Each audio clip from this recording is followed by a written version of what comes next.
얼마 전 아내와 10여 년 전 일을 회상하는 대화를 하다가 정말 신기한 경험을 하게 되었습니다. 그 시절 아내와 저는 전세 보증금 500만 원에 월세 30만 원짜리에 살고 있었거든요. 프리랜서였던 저는 그 시절 일도 끊어져 버려서 생활비도 똑 떨어지고 라면 살 돈도 넉넉치 않아서 아내가 냉장고에 있는 김치로 부침개를 해줘서 정말 맛있게 먹었던 기억이었는데요.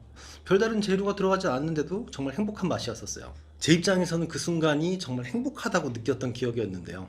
요리 솜씨가 좋은 아내가 이뻐 보였고 김치 부침개가 참 맛있게 느껴지면서 마침 또 비도 왔었고요.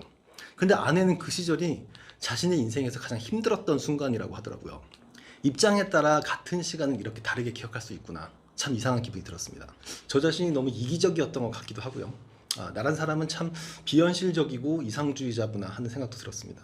몇 번의 실패를 겪었던 바로 그 직후에 그러니까 제 인생에서 가장 밑바닥이었을 때 저를 만났던 것이었으니까 아내 입장에서는 당연히 너무나 힘든 시기였겠죠.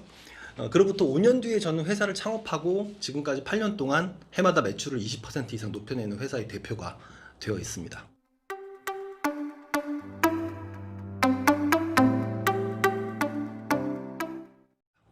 지금 현재의 모습이 가능하게 했던 그 시작은 블로그를 해보라는 아내의 조언에서부터 시작되었는데요.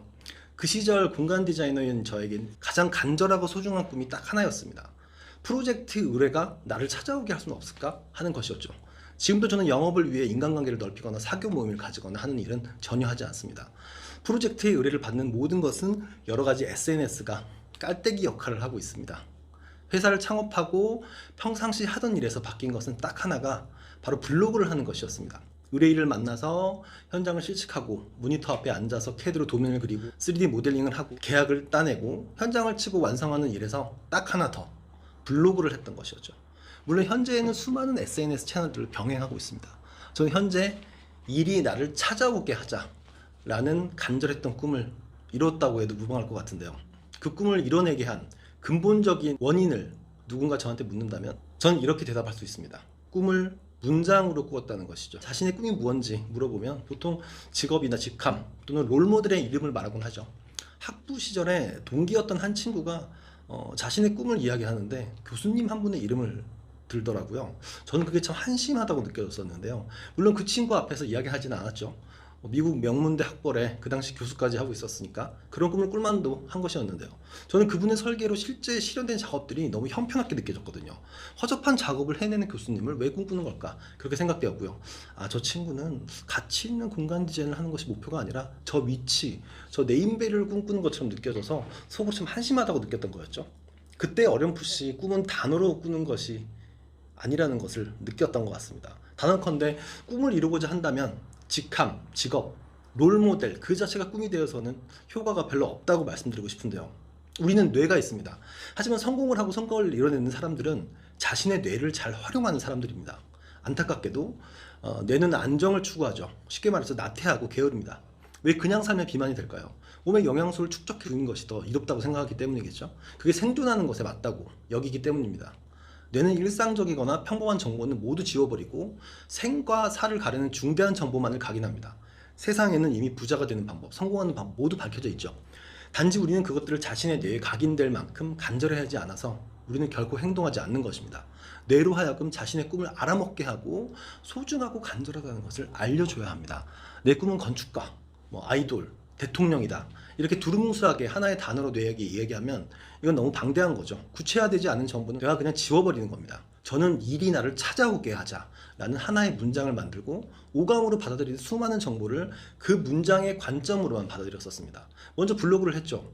표현을 해야 누군가 보는 거니까요. 그 표현을 보고 온 의뢰인의 반응을 자세히 살폈습니다. 어떤 분은 포스팅할 거리, 포트폴리오가 될 만한 샘플이 없는데 어떻게 블로그를 하느냐 말씀을 하시겠죠. 그럼 한 작업의 과정이라도 여러 개 이야기해봐야 됩니다. 제 이전 블로그를 살펴보니까 8평짜리 작은 프로젝트를 3개의 포스팅으로 나눠서 이야기한 적도 있더라고요. 그리고 변화해 갔습니다. SNS상에 포스팅하고 반응을 자세히 살피고 알게 된 점을 또 적용했습니다. 하나를 더하고 습관이 되면 또 하나를 더했습니다. 그렇게 저는 현재 블로그, 포스트, 네이버 TV, 인스타그램, 유튜브까지 하고 있습니다. 요즘 같은 어려운 경기에도 저희 회사는 일이 없으면 어떡하지 하는 걱정 따위는 없습니다. 오히려 저는 제 건강을 걱정하죠. 너무 잠을 못 자고 밤새 일하는 나날이 많거든요. 그러면서 또 운동은 전혀 안 하고 있습니다. 아마도 제가 간절하게 건강을 원하지 않기 때문이겠죠. 운동선수들이 징크스 같은 게 있잖아요. 중요한 경기에 앞서서는 손톱을 깎지 않는다든지 뭐 빨간 팬티를 입는다든지 하는 징크스 말이죠. 저런 관련도 없는 미신 같은 걸 믿지?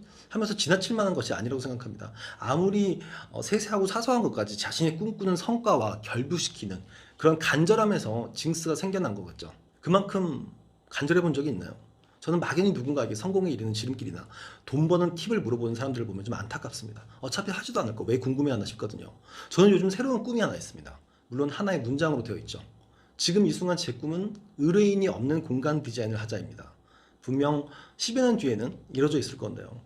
주거라는 프로그램이라면 집을 지어서 제가 1년 정도 살아보다가 매매하는 일을 하려고 합니다. 상공간이라면 제가 직접 만들어서 운영해보고 성업에 이르게 해서 그 가치 자체를 판매하는 일을 하게 될 건데요. 저는 그러한 상황을 머릿속으로 상상하고 그 순간에서 느껴지는 감정들을 생동감 있게 시각화해서 그려보곤 합니다. 현재에는 의뢰인이 먼저 있고 의뢰를 받아야만 작업을 할 수 있는데요. 누군가 제게 캠퍼스와 붓을 지어줘야만 공간 디자이너로서 일을 할 수 있는 현실이지만 가까운 미래에는 저는 의뢰인 없는 공간 디자인에 매진하는 것이 제가 현재 이루고자 하는 간절한 꿈입니다. 여러분도 오늘 자신의 꿈을 하나의 문장으로 만들어 보는 건 어떨까요? 뇌가 알아만 먹는다면 분명 엄청난 일을 해낼 거니까요. 하나의 문장으로 만들어서 자신의 뇌에게 알아먹게 들려주시자고요. 공간을 파는 남자 공파남이었습니다.